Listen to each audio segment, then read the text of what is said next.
What is up, ticketflipping.com members? Today we have an exclusive video teaching you how to make money flipping playoff tickets. First thing, study every team's playoff history. So whether you want to flip NBA tickets or NHL tickets, pull up a list of every team who made the playoffs and ask yourselves the following questions. First, when was the last time each team made the playoffs? This plays a big factor into whether or not you should buy first-round playoff tickets. Typically, you want to buy tickets for teams who have not made the playoffs in a long time. So whether that's 3, 4 years or 20 years, those are the teams you want to buy playoffs. The teams that have the longest playoff droughts, those are teams you want to buy tickets for because people will be extremely excited to see them and the market will often be very high. Next, what was the furthest round each team made it to?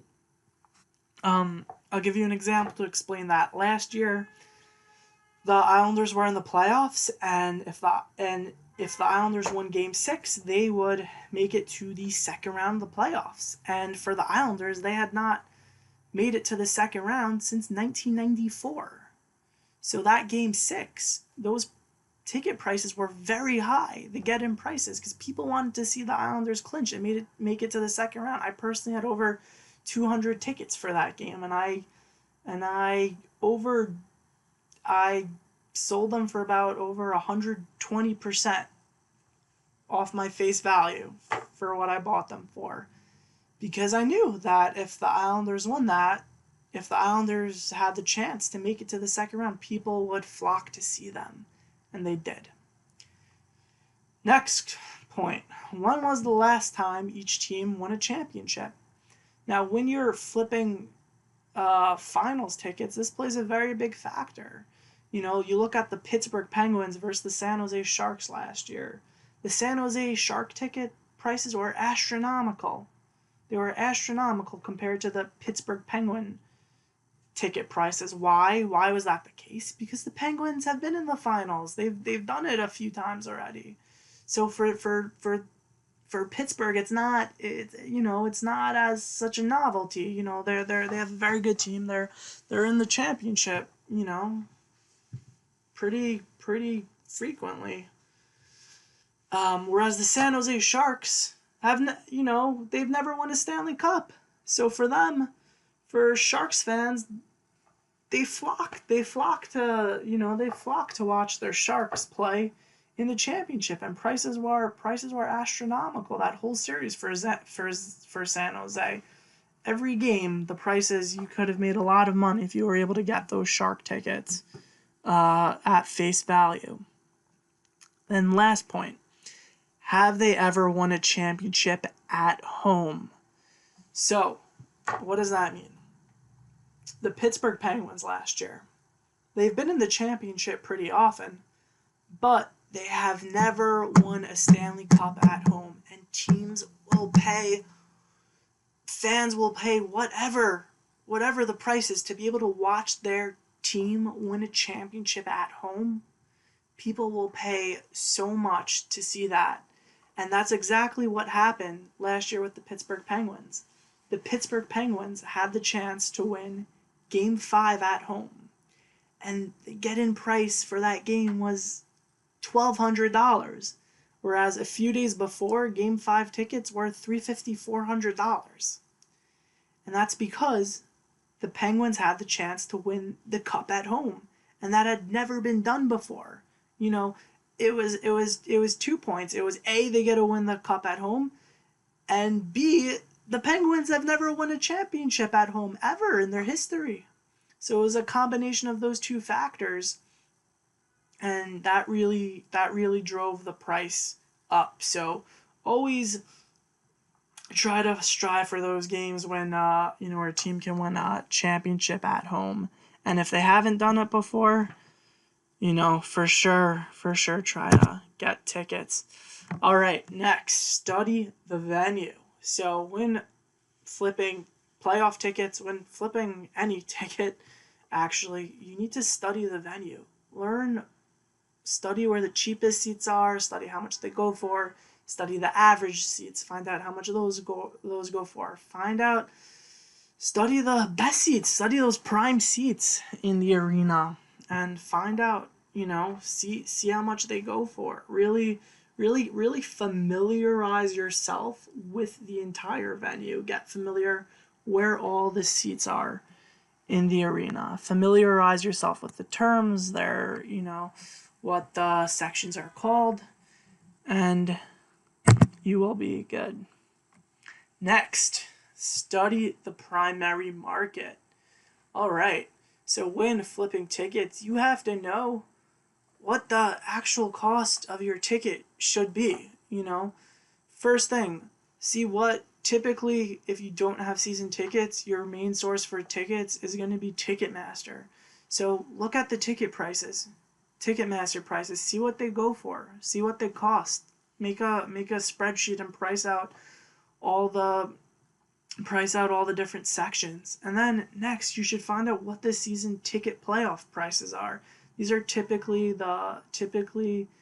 this is the cheapest way to get tickets if you have season tickets, and Ticketmaster prices are, as you guys know, usually much higher than season ticket prices. But when flipping tickets, you need to familiarize yourself with what the face value of the tickets are, and the cheapest tickets are going to be the season tickets. Then compare those prices to the resale market. See what the prices on Ticketmaster are going for versus what the resale market is commanding. Oops.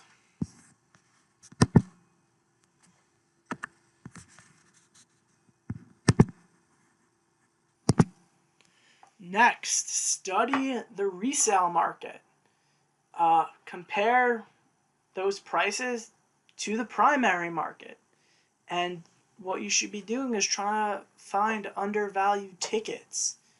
You will be able to find price flaws in the resale market. And if you're able to compare the two, compare the if you have season tickets or you're buying them off Ticketmaster, and you familiarize yourself with the pricing and you're able to look at the resale market, you will find mispriced tickets, or undervalued tickets, as I like to call them. And those tickets, you will often be able to buy off the resale market and flip them for more money if you familiarize yourself with the prices. All right, last thing, study the playoff series. As I told you earlier, always target games where the home team can clinch the series. General rule, people love it. People love watching games where their teams make it to the next round. It's exciting, and even if they're not in the championship, for a team to clinch a round, it can often be, for some teams, like a championship game. Making it to that second round is super exciting. And you should try to target games, try to buy tickets for games where the home team has a good chance to clinch. And that's exactly really what I did with Pittsburgh Penguin tickets last year. I saw there was a chance the Penguins could clinch the cup at home during Game 5. So I bought up a lot of tickets, as soon as I was confident enough that Game 4 game that there was going to be a Game 5. So as soon as I saw that, hey, there's going to be a Game 5, I started buying tickets for that game. And, and it paid off. And that's what you guys should be doing with every team. If your team can clinch the series, again, especially teams that don't do well in the playoffs or haven't made the playoffs in a long time, those are games you want to buy for. And again, I'm saying it's not with every team.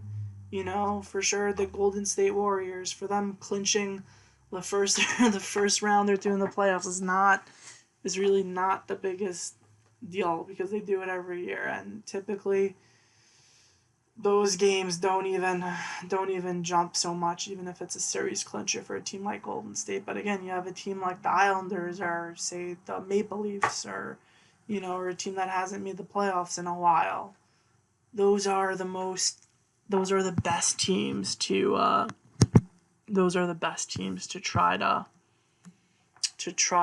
target for a home game clinch.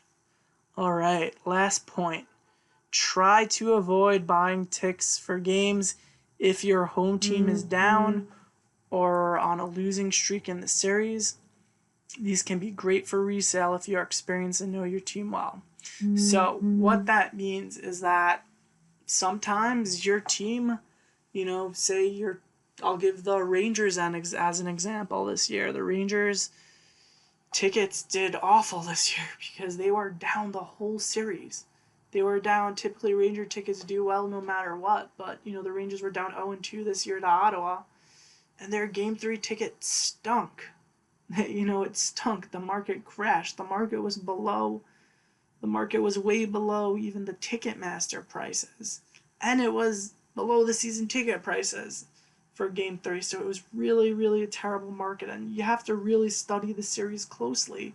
And again, try to avoid, if your team's in a slump, and especially if you're a novice, try to avoid buying tickets for those games, because again, once your team loses that, once your team goes down in the series, the fans just get depressed, and they start giving up hope on their team and just dropping ticket prices, which leads me to the last point, that because obviously they lose hope and they start dropping prices like crazy, there's tremendous opportunity. If you're experienced and you're familiar with the venue and your team, there's tremendous opportunity to flip those tickets for more money. I'll give you an example. It was I think it was 3 years ago.